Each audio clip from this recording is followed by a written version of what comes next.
Hello, I'm Simon Hopkins and I'm speaking to you today in a variety of capacities.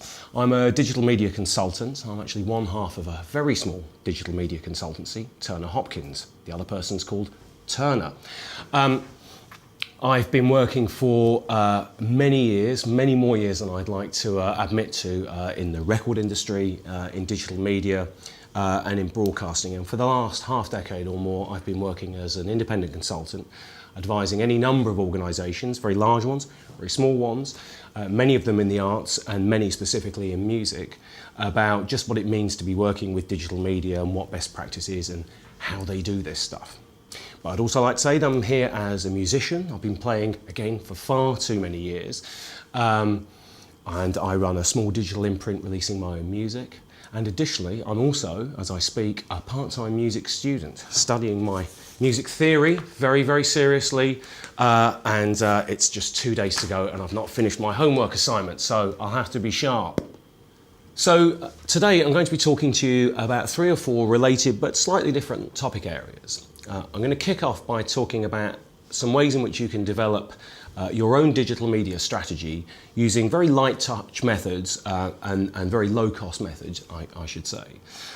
Secondly, I'm going to be looking at the kinds of opportunities and materials that I think online brings us, and particularly brings us with regard to teachers working with their pupils. Thirdly, I'm going to look at some of the challenges and problems that frankly arise from those opportunities and the materials that are out there. And then finally, I'm going to look at some of the tools which you as a community of practitioners can use to share best practice, to communicate with each other and so on. Now, one caveat I want to throw in right at the head here is that if you're thinking that this is going to be 20 minutes of some guy just talking about the hottest new technology and bleeding edge apps and services and groovy devices, then sorry, you might as well turn off now, because I'm not going to be doing that. What I'm going to be talking about is the kinds of technologies, both devices, but also services and applications and so on, which are very widely available, and if not free, certainly at very low cost. I mean, to put it really bluntly, I'm going to be talking about the sort of technology which your mum very likely uses. The most important thing in developing, I guess, any strategy, but certainly a media strategy, is thinking about who are you making stuff for. Now that seems self-evident, I'll grant you, but once one starts to unpack that question, certainly from my experience working with arts organisations, it becomes actually a really thorny and complex area.